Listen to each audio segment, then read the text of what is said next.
दोस्तों नमस्कार। जैसे जैसे अब सरकार के पिटारे खुलते जा रहे हैं वैसे वैसे बड़ी बड़ी खबरों का सिलसिला भी शुरू होता जा रहा है। इंटरनेट, व्हाट्सएप और तमाम सोशल मीडिया प्लेटफॉर्म्स पर सेंट्रल गवर्नमेंट एम्प्लॉयज और पेंशनर की पेंशन से संबंधित, उनकी सैलरी से संबंधित, उनके भत्तों से संबंधित खबरें आने लग गई हैं।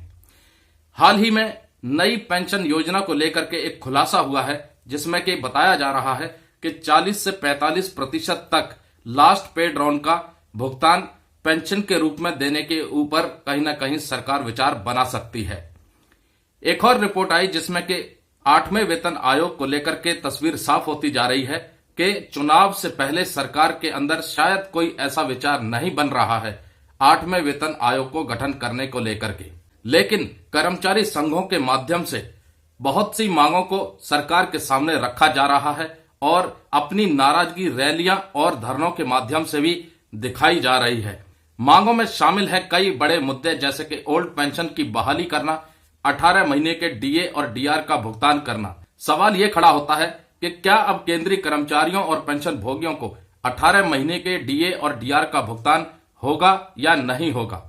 दोस्तों आपको बता दें कि पहले सरकार ने संसद के अंदर सरकार की तरफ से जवाब आया था कि जो 18 महीने का डीए और डीआर का भुगतान है उसको इसलिए नहीं किया था क्योंकि देश के ऊपर, सरकार के ऊपर एक वित्तीय बोझ था महामारी की वजह से, और उस पैसे को कल्याणकारी कार्यों में लगाया गया था।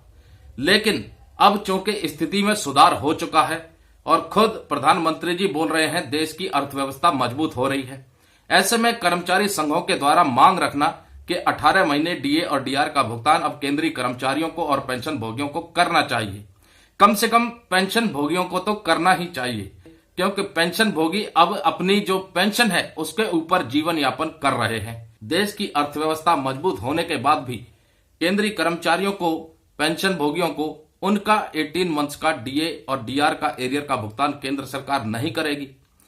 इसके ऊपर अभी स्थिति असमंजस वाली बनी हुई है। हालांकि लोकसभा चुनाव से पहले बजट का भी आना तय है और इस अंतरिम बजट में जिस तरह से बताया जा रहा है कि फरवरी 2024 में होने वाला बजट पूर्ण बजट नहीं होगा, लेकिन उसको अंतरिम बजट के तौर पर माना जा सकता है, पेश किया जा सकता है। तो क्या इस अंतरिम बजट में 18 महीने के डीए और डीआर का कोई प्रावधान निकल के आएगा, कोई अलग से फंड अलॉट किया जाएगा जिससे कि केंद्रीय कर्मचारी और पेंशन भोगियों को उनका जो जायज हक है 7वें वेतन आयोग की सिफारिश के अनुसार वो उनको मिल सके।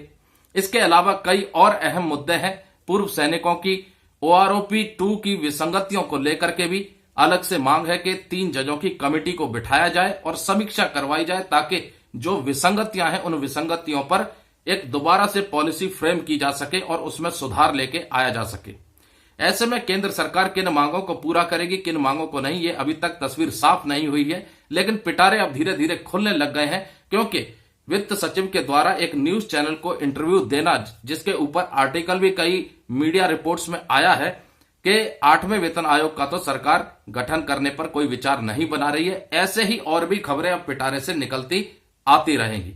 तो दोस्तों चैनल को सब्सक्राइब नहीं किया है तो सब्सक्राइब कीजिए और इंतजार कीजिए कि केंद्र सरकार केंद्रीय कर्मचारी और पेंशन भोगियों के लिए कब नए नए तोहफे खोलती है। जय हिंद, जय भारत दोस्तों।